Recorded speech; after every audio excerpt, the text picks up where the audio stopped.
¿Cómo te fue en la convención bancaria? O sea, o como me da La risa, bancaria. es lo que te iba a decir. O sea, los que se sienten como insiders, pues le van a decir la bancaria. O sea, le hablan de tú a tú, ¿no? Es un fenómeno. No te quiero contar aquí. No te quiero contar aquí. Estoy escribiendo mi artículo. Lo publica el viernes. Que es más como la experiencia de alguien que no trabaja en la banca y cómo se ve desde fuera, cómo están los medios. Hubieras visto la parte de los medios, donde están los booths así de todas las, y van los directores pasando entrevista a entrevista a cada uno, cuando pasan así los entourage de así de equipos de diferentes PR. bancos, de PR. No, es una experiencia interesante, sin duda. Disfruté mucho, o sea, y vi gente que también tenía mucho tiempo sin ver y tiene todo ese componente social, interesante, más obviamente la, la parte que en teoría es lo principal, que es pues hacia dónde va, ¿no? ¿Qué son las prioridades de la banca? Pero digo, para escribir el artículo me puse a revisar porque en este caso, bueno, no, ¿por qué? Ya no voy a decir nada, me está sacando cosas, mejor eso va a salir en el Bueno, pero artículo el ¿cuándo? viernes y Okey, está listo. bien, ¿cuándo vamos a ver tu artículo en Milenio? El Que viernes. yo digo, a ver, aquí vamos a hacer una pequeña encuesta para la gente que nos escucha. Yo digo que René debería de poner en White Paper hoy el link también de su artículo en Milenio, porque como yo no leo todo el Milenio, Ah, se me el olvida. artículo del viernes. Sí. Sí. Ah, Sí, lo pero, puedo ¿esto poner lo vas a también. escribir para White Paper o para Milenio? No, esto es para white paper. Ah, okey, okey. Entonces, los Sí, suscriptores ahí lo podrán leer. sí, de acuerdo. Oye, qué buena tu recomendación. Siento que estamos es como la recomendación de la recomendación, pero qué buena tu recomendación de los podcasts de Malcolm Gladwell de Revisionist History de Zootopia, que son 2 capítulos. Ujú. Híjoles, de verdad que yo creo que Malcolm Gladwell es el mejor storyteller de nuestros Sin, tiempos. sin duda. O sea, cómo te va llevando, incluso yo te diría, o desde mi punto de vista, el primer episodio está un poquito aburrido, pero como yo ya, o sea, no está normal, ¿verdad? No tiene nada excepcional. Pero yo, como soy tan fan y escucho todo este güey, ya sé que algo va a pasar, ¿verdad? Y esa habilidad que tiene para de repente salirse y estarte hablando de otra cosa, y te juro que cada rato me pasa que digo, ¿a dónde va este güey? No entiendo por qué si estábamos hablando de De ahora Disney, está estamos hablando de hablando los mormones, ¿no? de los De 1800. mormones y injusticias en el pasado, y cuando regresa dices, madres con este güey. Sí está Sabes cañón. que cuando acabó, y ya es la segunda vez que me pasa con un podcast de Malcolm Gladwell, estaba yo llorando. Y Sí, yo no soy, según yo, muy sentimental, pero dije, o sea, no puedo creer, y a ver, no se los queremos spoilear, pero creo que hay una partecita que podemos decir. Es básicamente la historia de cómo las películas de Zootopia, tanto la uno como la 2, u tienen un caso detrás de plagio de propiedad intelectual y de ya. tratar de Ya bueno, no ya. digas. Es Es que que está fantástico, de verdad se los recomiendo sí. muchísimo. Yo ni he visto las películas y la verdad sí me quedé con un poquito de ganas de verlas, pero no tanto. Pero, es fantástico Yo, cómo yo, encuentra puntos en el aire y los conecta. sí, yo vi la 2 ayer, porque pues, me quedé con muchas ganas de Sí, verlo. Y cuando la ves con esa óptica de que ya sabes, está increíble. O sea, bueno, la disfruté mucho. sí, sí. Sí está bien, bien interesante, ¿no? Oye, ¿viste el otro artículo que te mandé, en del Wall Street Journal, de los errores de spelling y grammar de, de, de los CEOs? Fantástico. Sí, sí, se llama, ¿por qué la élite global, dejó de importarles, la ortografía y la gramática? Y entonces habla de cómo, bueno, primero todos los mails de Jeffrey Epstein y de los que les contestaban, todos están en minúsculas y mal escritos y con 1000 typos y, o sea, como que diciendo, soy tan y no solo de Jeffrey Epstein, también habla de, o sea, un chorro de gente. El ejemplo que más me gustó, que aparte lo platicamos aquí la semana pasada, es de Jack Dorsey, ¿no? Que en el tweet donde despidió a la mitad de su compañía, ni siquiera puso mayúsculas, ¿no? Sí. Este, y entonces decía que es como el ultimate flex, que si ya eres tan importante que puedes tener todos los errores de ortografía y de gramática, es porque ya eres demasiado importante. Sí, pues claramente yo no estoy ahí porque a mí No. no sabes cómo yo solo que escribo cosas de repente, y yo no sé si aparte el app de WhatsApp de la computadora batallo más, o de repente estoy redactando y pongo una palabra completamente mal y así lo mando y me genera un problema conmigo mismo fuera de serie y lo quiero borrar y quiero volverlo a escribir. Y luego lo peor del caso es cuando quieres corregir y lo vuelves a escribir mal o peor. No sé si te ha pasado, pero sí es un tema de cómo está cambiando la comunicación. Fíjate, ahorita me estoy acordando en la convención. En la convención vas a diferentes paneles y conferencias de diferentes personas. Algunos están muy buenos, otros no están tan buenos o están más aburridos, ¿no? Y voy a confesar algo que igual y no es correcto, pero enfrente de mí en el auditorio había un banquero bastante importante. Y este señor estaba escribiendo con WhatsApp con una letra gigante, ¿verdad? Y me distraje. Me puse a leer lo que estaba escribiendo. Y yo podía ver a quién le estaba escribiendo, el tono en el que le estaba escribiendo, y me Las faltas de impresionó. ortografía. No, no, me impresionó. O sea, hubo un momento en donde le escribió a una persona muy importante, pero muy importante, y le ponía así como que, oye, quiero esto, no sé qué, sin un punto, sin una coma, sin un no sé qué, le dio como que una instrucción que eh, o sea, me queda claro que este banquero no era jefe del otro, pero no sé cuál era la relación. Pero justamente lo que me llamó la atención es el tono en el que le estaba escribiendo por WhatsApp y cómo el otro le respondía, no, sí, claro. Y bueno, hay otra parte que mejor no voy a contar aquí porque necesito No, respetar a los porque ya clientes. nadie se va a querer sentar nunca junto a ti, René. No, O sea, pero aparte yo no, o sea, no es como que tengo una visión espectacular, ¿verdad? Sí, traía mis lentes para ver de lejos y alcanzaba a ver el celular, pero me acordé ahorita porque justo esa forma de comunicarse tan, eh, pues directa en el buen sentido, pero tan incorrecta en el mal sentido. Y yo creo que, como dice el artículo, me acordé, es como una especie de flex, como que me vale madre, haz esto ahora.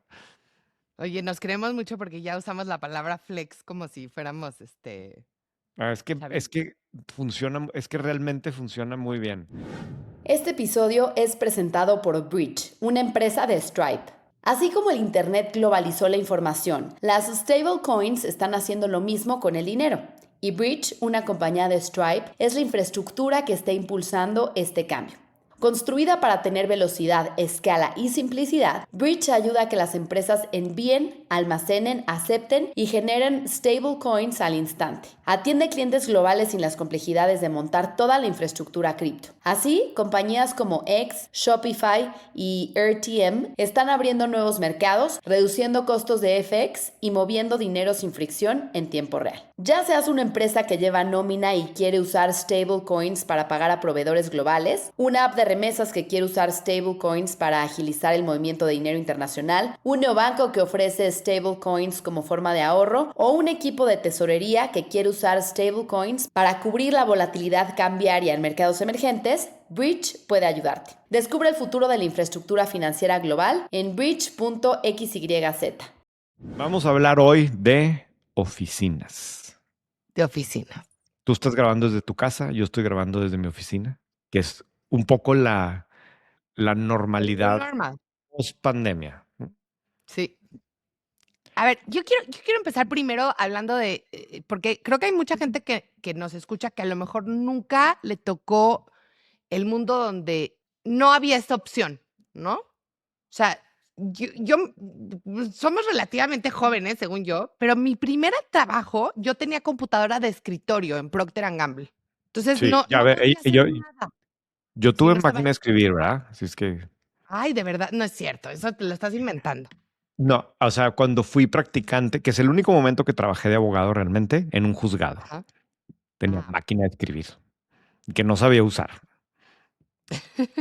o sea, no sabes A, S, D, F, G, Ñ, L, K, J, H. No, no, o sea, porque no es como, tenía ciertas cosas ya automatizadas y eso Ah. era muy complicado. Pero sí, realmente también después fue desktop. Y entonces, eh, creo que nuestra generación es la generación que realmente le tocó como esa transición súper rápida de primero tener computadora, bueno, tu máquina de escribir, ¿verdad? Pero computadora de escritorio, donde de verdad, si no estabas físicamente en la oficina, no podías hacer nada relacionado a la oficina, porque tus archivos estaban ahí, entonces a lo mejor podías tener un disquete, pero, o sea, mucho Sí, pero desmadre. ahí lo tenías que trabajar. Sí, ahí lo tenías que trabajar.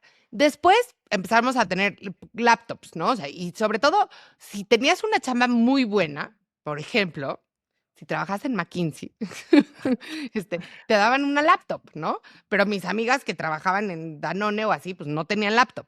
Entonces ya te podías llevar tu trabajo contigo, más o menos, ¿no? Pero igual, o sea, todo pasaba en la oficina, o sea, no había videoconferencias y las que habían eran muy malas, ¿no? Sí. En Google cuando hacíamos muchas videoconferencias, pero eran malas, pero bueno, estábamos distribuidos alrededor del mundo y tal. Había otras empresas, yo me acuerdo una vez que fui a Colgate y Colgate tenía un cuarto de videoconferencias con una tecnología que seguramente fue carísima de Cisco, donde había era como una media mesa, ¿te tocó Sí, eso? Como sí, una media perfecto. Ya mesa, acabo de viajar en el tiempo. Sí.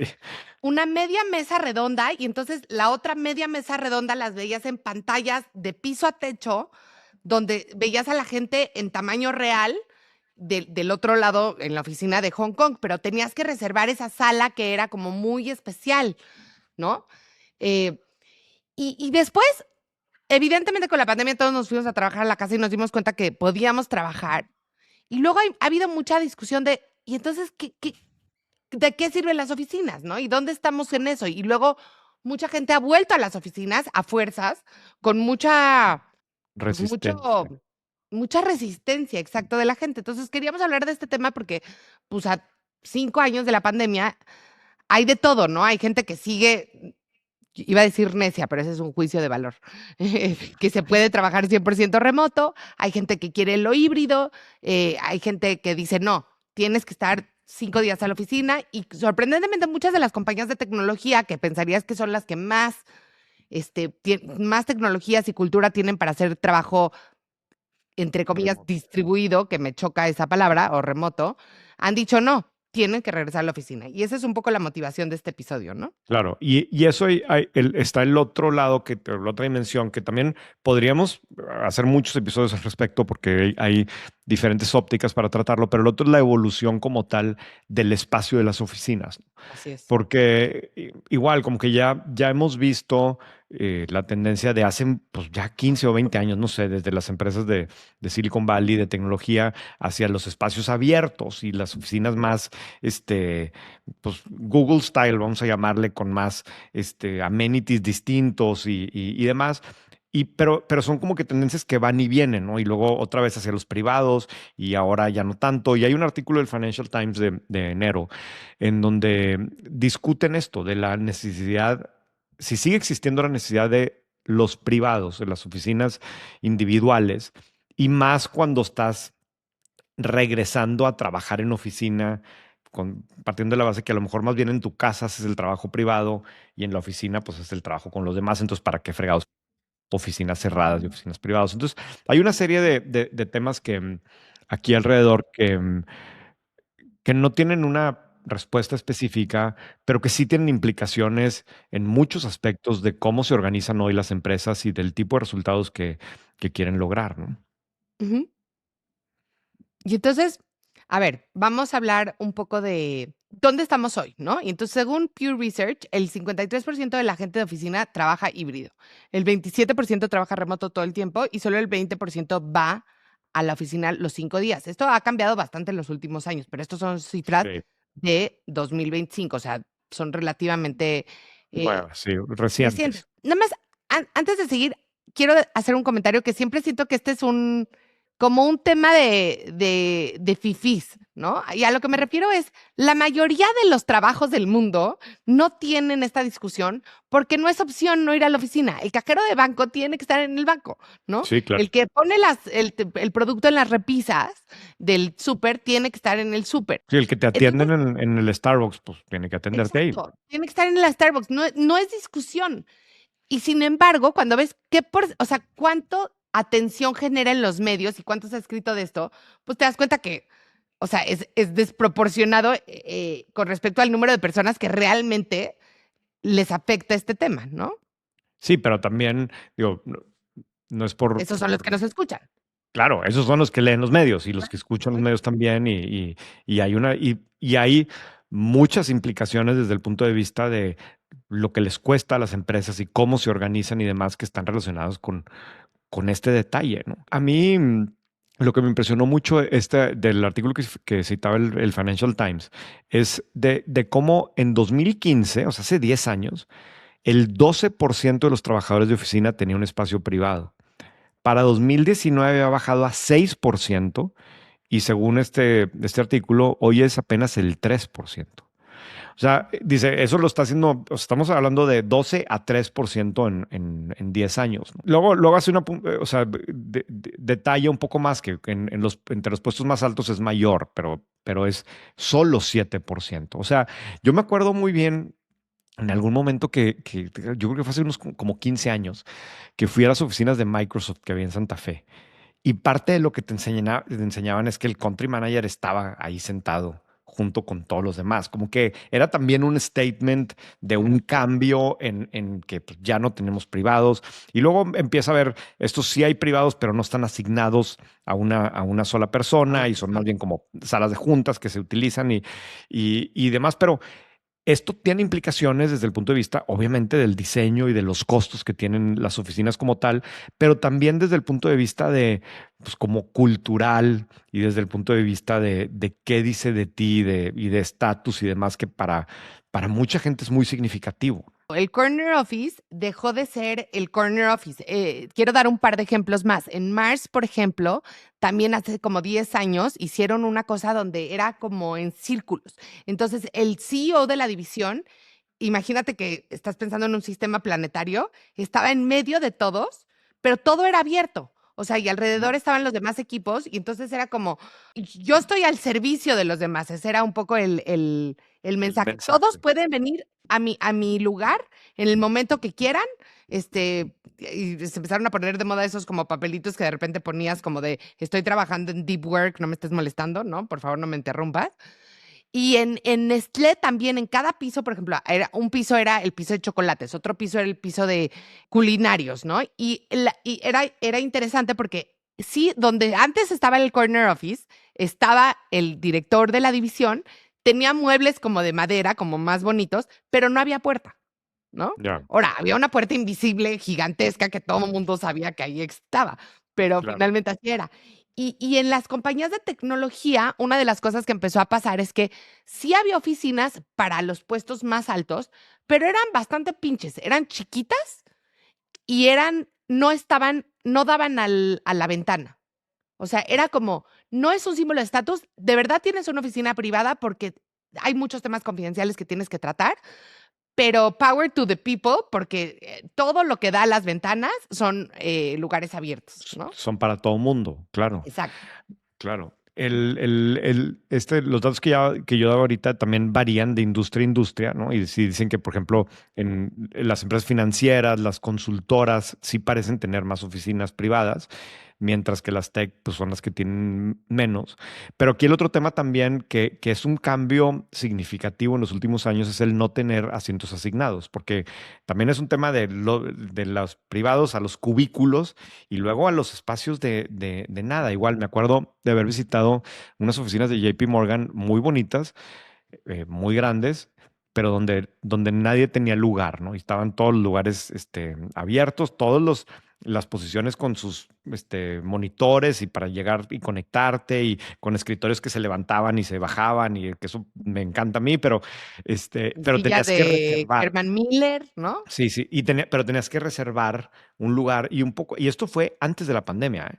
Pero un poco la lógica en este caso era que una buena parte de tu chamba era estar con clientes afuera, entonces no tenías por qué estar ahí y cuando necesitaras podías como reservar tu espacio y listo, pero no me acuerdo si eras cuenta de una oficina que tenía 400 personas y realmente había 250 lugares, ¿no? O algo así, pensando en las necesidades, porque una de las cifras que me llamaron mucho la atención aquí, que yo sé que le pasa a algunas empresas aquí en Monterrey, es que, por ejemplo, esta es una de C.B. Richard Ellis, ¿no? Que dice que el 73% de las empresas reporta que sus oficinas están a máxima capacidad en días pico, pero en días promedio solo 34% está capacidad. O sea, el 66% de las organizaciones tiene oficinas con menos de 60% de ocupación en días normales. Entonces, Y pues tú en teoría pagas la está renta todos los días. exacto. A ti te cuesta. Y justo platicaba eso con una persona que me decía, es que ahí no sé, que entró a trabajar a una empresa aquí en Monterrey que tiene una oficina súper bonita, pero que se usa una vez a la semana, ¿no? Y porque pues esa es la dinámica que tienen y todos desde su casa y solamente se ven una vez a la semana, ¿no? Yo la primera vez que vi este concepto de no lugares fijos fue cuando hicieron la inauguración de las oficinas de Volaris hace como 10 años en Samara y nos explicaron esto de que reservabas y a mí en ese momento, o a lo mejor 15 años, me pareció súper agresivo, o sea, porque yo dije, ¿cómo? O sea, ya ni mi foto de mis hijas voy a poder tener o la voy a tener que tener como en un morralito y entonces todos los días ponerla en otro lado, porque al final del día pues los escritorios de la gente sí tienen mucha personalidad, ¿no? Claro, Tienen claro. sus adornitos y tienen sus, yo qué sé, sus lápices y sus fotos de su gente y su diploma que se ganó. Y además las empresas dan muchos reconocimientos, ¿no? Que ese es un tema para otro deep dive. Pero yo pienso, a ver, te ganaste la estrellita del vendedor del año y entonces no tienes lugar. ¿Y qué se supone? ¿Que la vas a llevar a la sala de tu casa a ponerla ahí? O Sí. sea, yo no dejaría a mi esposo poner en la sala de su casa la estrellita de que estrella del Q1, ¿no? Sí, Se o de inventa. que de puntualidad. De hecho, no me acuerdo si hemos platicado aquí, ¿no? Pero para mí una de las mejores conferencias que he escuchado en mi vida es de Otón García, de Bitácora Social. Ubicas estos tipos que hacen estudios antropológicos en México.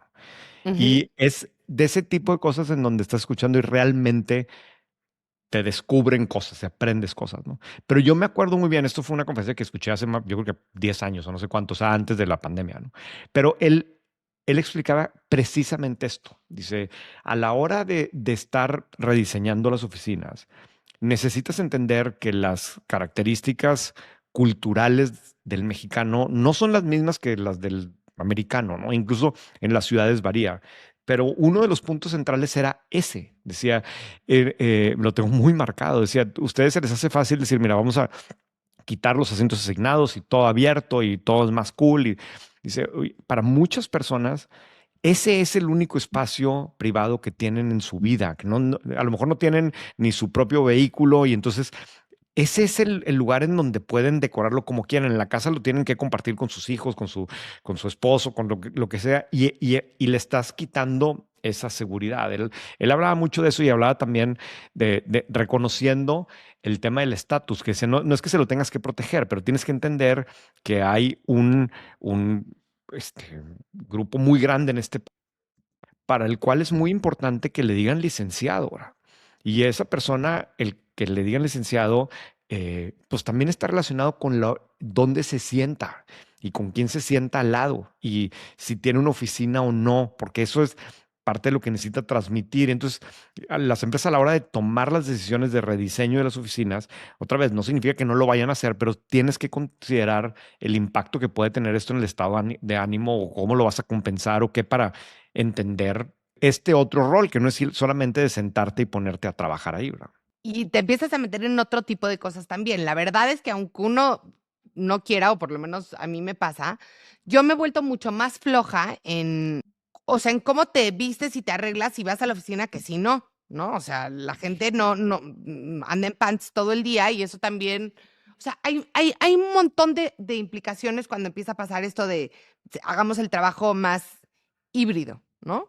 Sí, claro, claro. Uno de los puntos centrales del artículo del Financial Times es que dice, a ver, vamos a poner que estamos regresando al trabajo presencial como la fuente principal, ¿no? Y de hecho, hay algunos estudios que sí hablan ya de eso, en donde hay más porcentaje de gente que ya está todo el tiempo en la oficina o que, que en la oficina es su principal lugar de trabajo. No en todas las empresas, pero ya se empiezan a ver ese tipo de cosas. Pero entonces, si eso es como va a terminar sucediendo, tienes que pensar en el diseño de las oficinas considerando esa circunstancia, ¿no? En donde la persona va a seguir trabajando o va a seguir haciendo trabajo individual desde su casa, una parte, quizás lo menos. Entonces, a la hora de diseñar las oficinas, pues ¿para qué fregados necesitas tantos privados, no? Si la parte privada del trabajo la puede hacer desde su casa y justo la razón de ser de ir a la oficina es hacer el trabajo en equipo o tener más convivencia con el resto de las personas, ¿no? Y cómo el diseño de la oficina puede ayudar a que eso suceda. Mira, sí, aquí encontré del tiempo de trabajo, según esta encuesta, 39% es trabajo que se hace solo, 27% es colaborando con personas, 13% es virtual, 10% es como de lectura o de aprendizaje y 10% socializando, ¿no? Como de cómo se gasta el día en promedio una persona, ¿no? Sí, y además lo que sí es cierto que a mí me parece, ahorita que decías, a ver, si regresamos a la oficina, igual el problema es que, bueno, por lo menos yo siento que regresar a la oficina no implica dejar de hacer, como tú decías, el trabajo que haces fuera. Y esta semana vi en el New York Times un artículo muy interesante de opinión que decía, lo que las mujeres realmente quieren es no tener que contestar emails de trabajo a las 10 de la noche. Porque el problema es que el spillover hacia la casa, yo creo que ya es muy difícil de que lo quitemos. O sea, creo que esta fantasía de vamos a regresar a la oficina, y yo aquí estoy metiendo opinión, ¿no? En general, los managers, los jefes, sienten, y creo que tú y yo estamos de acuerdo en esto, que cuando la gente trabaja desde sus casas, no necesariamente se dan algunas de las condiciones para que el trabajo sea bien hecho. O sea, hay menos colaboración entre equipos, hay menos lluvias de ideas espontáneas. Entonces hay muchas cosas que creo que tenemos esta idea nostálgica de la oficina donde estábamos todo el día y entonces de repente como que te ibas a comer con la gente pero el problema es que no sé si estamos regresando exactamente a ese modelo. Y entonces yo tengo sentimientos encontrados de, ok, regresamos a la oficina, pero al mismo tiempo también todo mundo te estamos contestando emails hasta las 11 de la noche. No lo sé.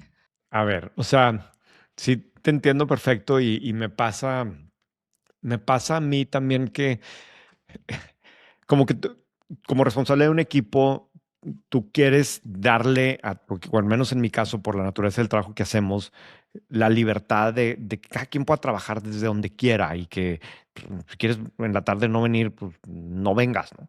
Pero luego al mismo tiempo me cuesta a veces como jefe respetar los horarios por lo mismo, ¿no? Porque pues no te vi, te quería pedir algo y me acordé a las 8:30 de la noche y te quiero discutir algo y te quiero marcar porque no te vi en la tarde, ¿verdad? Se me fue la onda que estaba yo en la oficina, pero a lo mejor no es o seguramente no es una buena hora para marcarte porque a lo mejor estás bañando a tus hijos, ¿verdad? Y a lo mejor te vas a sentir mal porque no me contestaste, pero pues por otro lado tuviste la flexibilidad en el día. Es una dinámica que estamos viviendo todos todo el tiempo, ¿no? De la gran, yo creo que lo liberante que es el trabajo remoto, pero al mismo tiempo este otro lado de lo esclavizante que puede ser, ¿no? Porque también puedo ser mucho más generoso en la política de vacaciones, y pues vete de vacaciones porque sé que como quiera, pues no de vacaciones, o sea, no tienes que estar en Monterrey, vete a otro lado porque sé que como quiera te puedes conectar y eres una persona muy ordenada y vas a poder trabajar a tiempo,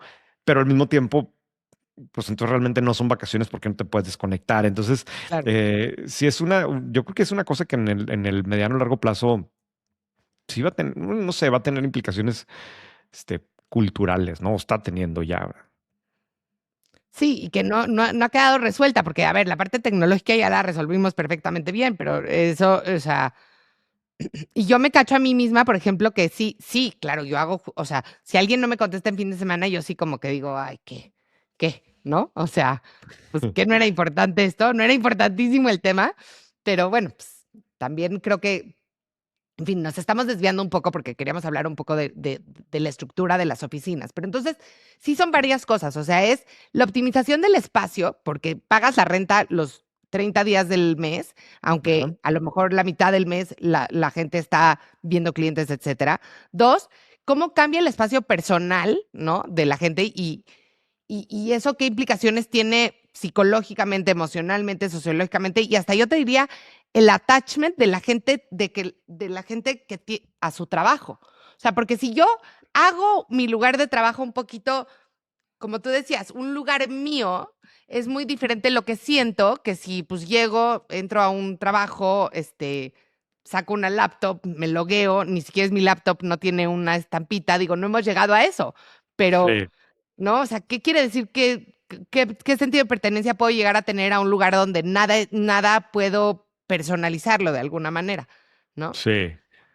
Sí, fíjate, qué raro que no. O sea, estoy pensando en cómo el smartphone cada vez tiene mayor capacidad y me extraña que no haya, o igual sí existe, pero no lo ubico, un smartphone que realmente te funcione como reemplazo de laptop y que la puedas colocar ahí en una estación y tengas una pantalla grandota. A mí me serviría eso. ¿Verdad? Bueno, si alguien sabe de ese tipo de tecnología, me avisa. A mí, regresando al artículo del Financial Times, hay una parte que me gustó mucho, en donde dice, a ver, sí, por un lado, está muy bien que los principales directivos no tengan espacios privados para que tengan mayor interacción con el resto del equipo, pero hay el otro lado, que es que a lo mejor el resto del equipo no quiere tener interacción con, con los directivos, ¿no? Y cómo cambia la dinámica y digo, hay mucho de esto vale la pena The Office y tú ahorita quieres hablar más del tema, pero refleja mucho ese tipo de dinámicas en donde el jefe se mete y los otros pues no quieren, no tienen ese tipo de relación con el jefe. Hay muchas leyendas así aquí de algunos corporativos grandes en Monterrey en donde no voy a decir el nombre de cuál, pero uno que contaban que el CEO no era una persona muy simpática, ¿no? Y entonces que le decía con los consultores que había contratado de que no, necesitas ser más amigable y necesitas irte a pasear en los pisos de abajo y entonces necesitas tipo quitarte la corbata, ir a saludar gente y que generaba más tensión. O sea, verlo Claro. era tan malo para social skills que verlo en los demás pisos paralizaba el trabajo en lugar de ayudar, ¿no? Y yo creo que eso seguramente también sucede con estos rediseños tan cool de espacios de oficina. Sí. Y aparte luego también son muy idealistas estos rediseños, porque dices, bueno, vamos a hacer el área de las hamacas y el área de los sillones y entonces el primer día las oficinas son wow y todo el mundo se la pasa increíble y no sé qué, y de repente Fotos, al sí. año es como necesitamos 6 escritorios más. Ah, quita las hamacas. Ah, no Sí, que las hamacas eran bien importantes para el flujo de las ideas y no sé qué. Pues sí, pero la necesidad, ¿no? Mató al hambre sí, o cómo va ese dicho. Y sí, entonces sí. creo que también le mandamos, o sea, se mandan mensajes muy extraños a la gente de, no, es que realmente hicimos una oficina tan padre para que tú quieras venir y estar aquí, pero ¿qué crees? Ahora que ya necesitamos todos esos espacios, ¿no? Te los vamos quitando. No sé si te ha tocado ver. Yo siempre he querido, y evidentemente nunca he gastado en eso, pero siempre he querido o una caminadora o una bici estacionaria de las que venden para oficina. ¿Sí? De hecho, es más, en esta oficina que estamos ahora, había. El inquilino pasado tenía una caminadora. Cuando yo vine a verlas por primera vez, una caminadora con escritorio, con así para poner tu laptop, pensando en que a lo mejor podremos tener esta conversación tú y yo y un Zoom, y pues estar caminando, ¿no? Y también he visto bicis. De hecho, en una oficina que fui hace poquito, tenía una bici así muy padre, igual con su cosa para poner la laptop. Pero nunca he visto una cosa de esas en acción. O sea, nunca he visto a alguien utilizándola. Ah, no, en Google, o sea, es que el papá de todas estas ideas cool de oficinas, la verdad, en gran parte, yo creo que es Google, de esto de las casual collisions, que por ejemplo las hamacas y todas esas cosas son para que pues te vayas a trabajar y te encuentres al de finanzas con el de marketing y entonces tengan casual collisions, que son colisiones casuales y etcétera, etcétera. Y las caminadoras fueron hace 10 años y había tipo 2 en cada piso y la neta es que sí son bien padres. O sea, no sé si para reuniones, pero para trabajo muy rutinario, por ejemplo, limpiar bases de datos o contestar emails y quitar el spam o organizar tu calendario, y sí, te paras, no sé, media hora y le metes 2,000 pasos a tu día, ¿no? Sí. Y sí, y ahora son súper baratas, además, esas Sí. caminadoras. Lo que es mucho más caro es el escritorio que para que esté al El, nivel de la el que caminadora. sube, el que sube y baja. Cuando tenía yo la empresa de las guarderías, teníamos la oficina en un centro comercial y no teníamos espacios privados. O sea, sí había una sala de juntas, pero pues si la ocupabas, pues ya. Entonces, para hablar por teléfono, yo me iba a caminar al centro comercial y caminaba o sea, hablando por teléfono, caminaba y caminaba y caminaba por todos lados, porque sí, como que el hablar por teléfono a mí me funciona caminando. Entonces, a lo mejor sí una caminadora podría ser interesante aquí en la oficina. O sea, tú prácticamente trabajas desde tu casa siempre. Tú hoy no tienes propiamente una oficina. White Paper nació en plena pandemia en mi casa y así estuve pues como año y medio, yo creo, trabajando desde la casa. Por el tipo de trabajo que hacemos nosotros, pues realmente se debe poder hacer remoto, ¿no? Hacemos investigación, entrevistamos gente, muchas de las entrevistas son por Zoom. Pues, redactar, necesitas concentrarte, pero, pero aún así, en mi caso empezó a pasar que conforme empecé a contratar a algunas personas y para empezar para contratar, pues las citabas para entrevistarla en un Starbucks, pero pues eso te funciona hasta cierto punto y como que no, hubo un momento en donde necesitaba o yo consideré que necesitábamos una oficina y nos pasamos a tener una oficina y, y yo como que disfruté mucho salirme de mi casa a una oficina. No, no, no. Claro, estaba relativamente cerca de la casa, bien iluminada, para nada lujosa, pero muy bien. No, pero está muy linda. No, pero eso lo estás diciendo tú la actual. Yo digo la No, pasada. bueno, pero la anterior estaba linda también. Estaba muy bien, sí, me gustaba mucho a mí.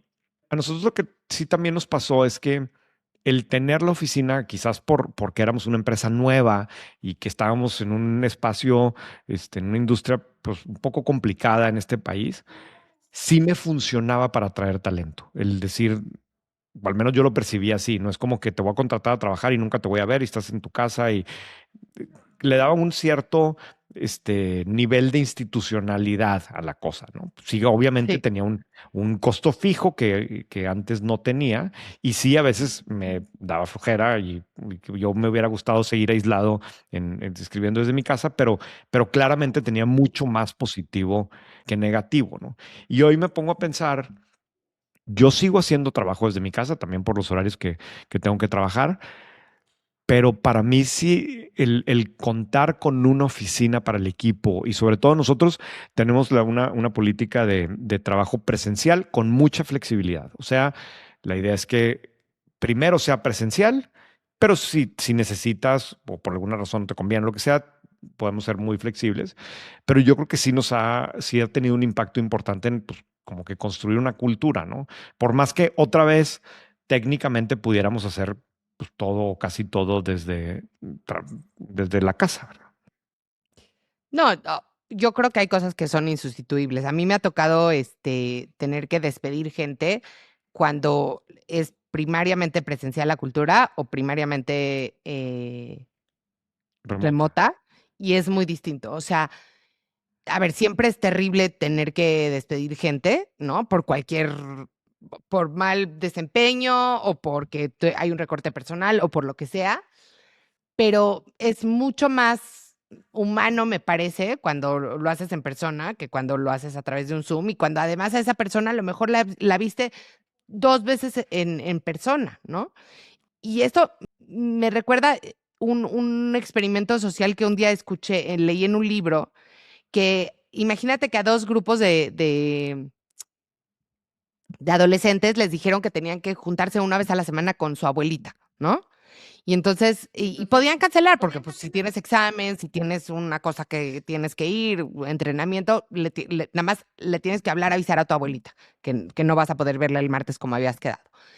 Nada más que a unos, a la mitad le pusieron una regla, que era, le tienes que llamar por teléfono. Y a los otros es como tú quieras cancelarle, si quieres por email, si quieres por texto, por WhatsApp, lo que sea. Resulta que los obligaban a hablarle por teléfono cancelaban como la mitad de las veces que los otros, ¿no? Y creo que es un poco esto también de cuando conoces a la gente, cuando tienes que oír su voz, cuando los tienes que ver cara a cara, y no es lo mismo por Zoom, no es lo mismo por texto que cuando ves a la gente y empiezas a generar un vínculo, ¿no? También. Sí, completamente, Ahora, completamente. fíjate que ahora que yo, como tú dices, yo trabajo desde mi casa. Y a mí me pasa un poco al revés que a ti. O sea, para mí se siente un espacio muy privado porque yo lo que hice es que saqué a todos. O sea, cuando todos se fueron a la escuela, todos se fueron a la oficina, se volvió como mi lugar, ¿no? Tu oficina, tu Es mi corporativo. oficina, exacto. O sea, de lunes a viernes, de 8 de la mañana o 7:30 de la mañana a 3 de la tarde, esta es mi oficina. Pero ahora que me ha tocado mucho regresar a juntas presenciales con clientes o con gente a la que voy a visitar a su oficina, una cosa que he notado es que las nuevas oficinas, en vez de quitar fricción, la han agregado. O sea, esto de el doble edificio para llegar a la primera, doble elevador Doble para llegar a la elevador. primera recepción y luego entonces ahí das tu INE, pero luego te la cambian la INE por una tarjetita que en la segunda recepción te la cambian por un gafete y luego tomas otro elevador, pero me parece terrible. O sea, si queremos que la gente regrese a la oficina, o sea, yo te juro que a esas oficinas digo, no, yo aquí no regresaría. O sea, son 15 minutos de que me deja el Uber en la entrada del edificio a que llego a ver a la persona, ¿no? Sí, te entiendo perfecto. Digo, eso es más de la Ciudad de México. Creo que no me acuerdo de que me pasen en ningún otro lado. Y yo no sé si es lo mismo para quienes trabajan en esa oficina o es para las visitas. Creo que son procesos distintos el de las visitas, pero sí, te entiendo perfecto. Yo en la oficina pasada, justamente una cosa que busqué, pero otra vez también es otra realidad lo que vivimos en Monterrey, justamente lo que yo quería era que no tuviera lobby, o sea, que pudiera las visitas llegar, estacionarse y pasar directo a nuestra oficina, ¿no? Pero no sé qué tan realista es eso y más quienes tienen realmente preocupaciones de temas de seguridad y demás, ¿no? Sí, sí. Sí, me imagino que obedece a ciertas cosas, pero creo que hoy en día con identificación biométrica y tantas cosas, de verdad se podría hacer mucho menos fricción, um, con mucho menos fricción de lo que es. Ahora, tenemos varias estadísticas bien interesantes y una, por ejemplo, dice que según un estudio de CBRE, el 53% de las empresas rechazaría un edificio sin acceso a transporte público. Ujú. Y no tengo los datos aquí, pero la última vez que hablamos de espacio de oficinas, no sé si te acuerdas que lo hicimos hace como 2 años, pero no, hace 2 años apenas estábamos empezando el podcast. Sí, sí. Pero bueno, lo que hablamos es que el precio por metro cuadrado de las oficinas, por ejemplo, de Santa Fe, estaba en el suelo. O sea que si tú medías la vacancia de las oficinas en la Ciudad de México, era muy engañoso porque más o menos veías una vacancia creo que de 20%, pero que cuando veías por zona, en Santa Fe, donde se conjuntaron varios fenómenos. Primero, se sobreconstruyó y segundo, no hay transporte público, ¿no? Y tercero, hay mucho tráfico y está lejos de la mayoría de los lugares donde la gente vive y está mal conectado, que esto puede cambiar con el tren.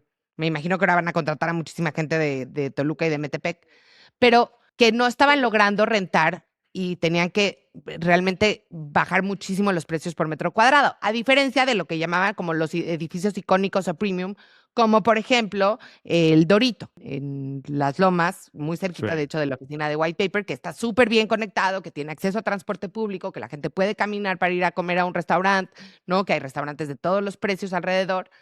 Y entonces, cuando vi esta estadística que decía que el 53% de las empresas no rentaría oficinas en un lugar sin acceso a transporte público, pues sí, eso hace obviamente que se erosionen los precios muchísimo. Y hace unos días vi un post en LinkedIn. Ahora se ha puesto muy de moda que los reclutadores ponen cosas en LinkedIn, ¿no? Y decía una que cuando le dijo al candidato que era en Santa Fe, el candidato dijo, no, gracias, ¿no? O sea, ni siquiera quiso escuchar sueldo, etcétera. Y entonces la reclutadora se quejaba, ¿no? Y así la gente se queja de que no encuentra trabajo. Y entonces en los comentarios me puse ociosa a ver los comentarios. La gente decía, no, la que no está entendiendo eres tú. Es que para la mayoría de la gente ir a Santa Fe implica 1 hora y media de ida, 1 hora y media de vuelta. Y entonces hoy en día la gente ya no está dispuesta a perder 3 horas de su vida diaria en llegar, ¿no? Claro. A un trabajo. Sí, cuando tiene alternativa. Yo me acuerdo, digo, estas son lecciones de emprendedor novato, pero otra vez en el negocio de guarderías, me tardé en darme cuenta que prácticamente toda la rotación que teníamos estaba ligada con la distancia de donde vivían las personas. ¿En serio? Pero era muy, muy, muy marcado, ¿no? Wow. O sea, no era Este, que no les gustaba el trabajo, no les no, gustaba el sueldo. siempre había de todo, pero por mucho la principal causa era la distancia, ¿verdad? Entonces ya luego cambiamos y pues contratas solamente gente que viva aquí cerca, ¿no? Pero quizás en algún momento la persona necesita trabajo y bueno, pues es lo que conseguí, aunque me queda muy lejos, pero le queda tan lejos que siempre se convierte en un trabajo mientras consigo uno más cerquita de la casa, porque la calidad de vida, pues sí, es completamente distinta, ¿no? Entonces estábamos sujetos a ese tipo de cosas y seguramente le pasa mucho yo me imagino que yo la aprendí por las malas como novato emprendiendo, pero pues las áreas de RH que le entienden muy bien a esto, seguramente lo pueden pueden tener procesos para evitar que les suceda, ¿verdad? Sí. Bueno, no sé qué tanto. O sea, es que por otro lado, claro, pues todo el mundo quisiera trabajar cerca de su oficina, pero si cuesta el triple ponerlo en un lugar accesible por transporte público, pues a lo mejor a la empresa tampoco le cierran los economics de tener su corporativo ahí, ¿no? Sí, pero pues necesitas entender, hacer el equilibrio entre todas las cosas, ¿verdad? Para Sí. que funcione. O lo tienes que resolver de alguna manera. Por eso también, pues muchas empresas tienen sus servicios de transporte muy bien armados y eso es parte de la fórmula, ¿verdad? Sí. Muy bien. Tú tienes una recomendación, Carla, que está Yo relacionada tengo una directamente con esto. Sí, fíjate que tú siempre me recomendabas The Office y yo la veía y yo decía, no entiendo por qué le gusta esto a la gente, ¿no? Pero empecé a ver La Oficina porque a mí me fascinó Club de Cuervos. Yo creo que es de las series que más me han gustado en mi vida. Entonces dije, bueno, de los creadores de Club de Cuervos la voy a ver. Y la empecé a ver y primero la cosa visual, yo no sé nada no tengo el lenguaje para hablar de cómo están tomadas las cosas, pero sí es igual que en The Office, como que tomas medio raras, súper Sí, sí. cercas, como Sí, es que como un parecen de cámaras. documental. Sí. Sí, exacto, rarísimo, ¿no? Y la puse y estaba sentado Carlos junto a mí y como que al principio me dijo, ¿de veras vamos a ver esto? ¿No? Y los 10 primeros minutos dije, ¿qué es esto? Y luego como al minuto 15 hicieron el chiste más tonto del mundo y me morí de la risa porque todo mundo que hemos trabajado en una oficina nos han pasado ese tipo de cosas, ¿no? Y tiene esta misma escena que platicaste de como el jefe tratando de ser amigo de los demás y todos así de, ay, no, jefe, mejor metas a su oficina, ¿no? Que Sí. no se lo puedes decir. Pero la verdad, ya vi los 2 primeros capítulos y sí me reí muchísimo. Entonces, Yo, les recomiendo La Oficina. yo tenía pensado hoy en la tarde dedicarle un tiempo. Pero a mí The Office, yo creo que es la única serie o de las únicas series que me gustan más que Succession, ¿no? Ay, Y la he no, ¿de visto verdad?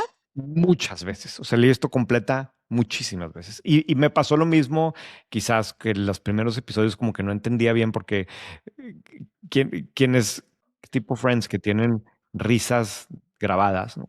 Sí, sí. Como que esperas esa dinámica y te quitan eso. Obviamente estoy hablando de hace algo de hace más de 20 años, ¿no? Pero me costó al principio, pero una vez que empiezas a ver situaciones que te ha tocado ver o personajes que se parecen a gente con la que trataste no, no, me parece una obra de arte esa cosa, ¿no?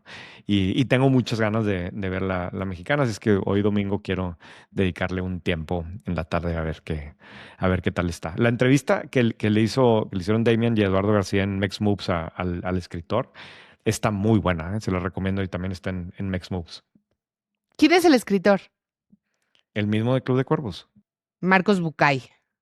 Marcos Bucay, exactamente. Y explica muy bien, tipo, la necesidad de tropicalizarlo, pero respetar la esencia, porque pues al final la gente lo quiere ver porque le gustaba The Office, pero ahora lo quiere Claro. traer acá. Y obviamente en el caso de México, pues mucho va a ser un tema de nepotismo, una empresa familiar, que no es lo mismo que el setting de la empresa en Estados Unidos ni la del Reino Unido, ¿verdad? Sí, Eh, sí, sí, sí. Y esto de que tiene la foto del abuelo, o sea, de que, digo, sí, hay cosas que, como tú dices, a todos nos ha pasado, todos hemos visto, ¿no? Ujú. Sí, que van a ser relativamente fáciles de traer a tu propia realidad, ¿no? Y lo que me dio muchísima risa es que venden jabones como tipo el Rosa Venus, ¿no? O sea, Ajá. jabones como de moteles. Entonces, Ujú. o sea, no sé, como que está chistosísima. Está bien aterrizada también. Sí, Muy bien. pues bueno, Listo, Carla. Seguimos en contacto. gracias. Bye. Bye. Este episodio es presentado por Bridge, una empresa de Stripe. Así como el Internet globalizó la información, las stablecoins están haciendo lo mismo con el dinero. Y Bridge, una compañía de Stripe, es la infraestructura que está impulsando este cambio.